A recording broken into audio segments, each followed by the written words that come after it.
Jorge, bem-vindo.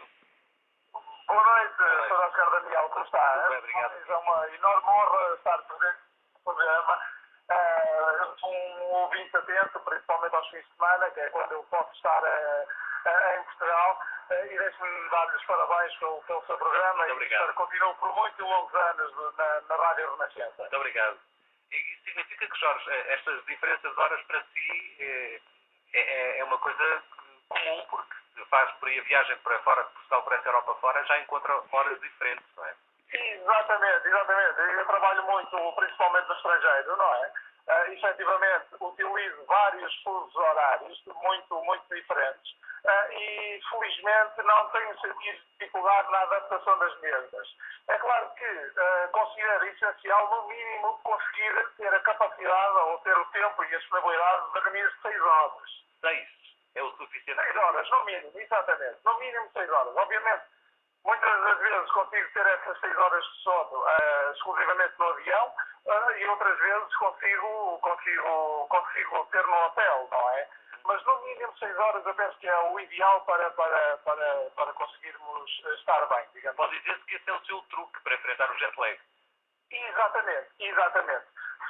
Obviamente já tive dificuldades com as mesmas, nomeadamente, existem pormenores dos quais são decisivos no descanso de uma pessoa. Por exemplo, eu costumo ter, podemos chamar de tara, digamos assim, que eu tenho a necessidade, efetivamente, de conseguir dormir num local completamente escuro.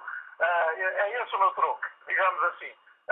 Se eu estiver num quarto completamente escuro, consigo ter a capacidade de descansar, apesar de, por vezes, passar, por exemplo, mais de 24 horas acordado, não é? Porque eu não consigo dormir muito bem no avião. Mas quando consigo dormir no hotel, tendo o quarto completamente escuro, não tenho qualquer problema com o jet lag. O seu próprio estado emocional adapta-se bem a estas mudanças, porque isso também tem um certo reflexo no nosso próprio estado emocional, no nosso humor. Sem dúvida, Sr. Oscar Daniel. Efetivamente, repara, a minha profissão, não é? Eu trabalho numa atividade comercial. A nossa profissão exige que o nosso estado emocional esteja sempre em alta, se me permite a expressão. Ou seja, temos a necessidade de estar sempre bem dispostos, com uma capacidade de comunicação excelente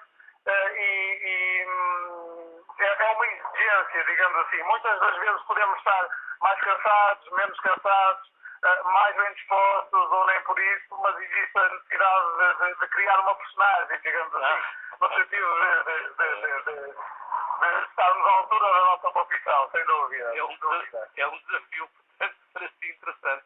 Eu gostei muito dessa sua ideia de criar uma personagem. Sem dúvida.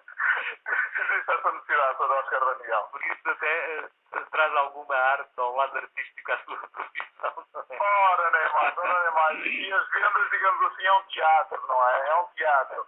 Existe de facto a necessidade de transmitirmos uma imagem de confiança e de uma forma muitas das vezes ilusionista de felicidade.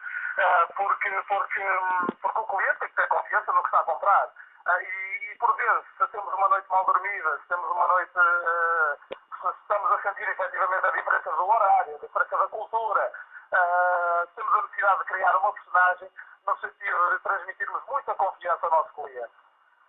Jorge, agradeço muito este contato, meu amigo. Deixo aqui um grande abraço. Sr. Oscar Daniel, mais uma vez permita-me, por favor, dizer-lhe o quanto eu admiro o seu programa. Muito obrigado. E espero que continue por muitos e longos anos nas noites da Renascença. É sempre um prazer enorme poder partilhar o rádio consigo. Muito obrigado, amigo. Um grande abraço e um bom fim de semana. Obrigado igualmente. Muito obrigado, com licença. Até às 2 há tempo para conversarmos e para mensagens também.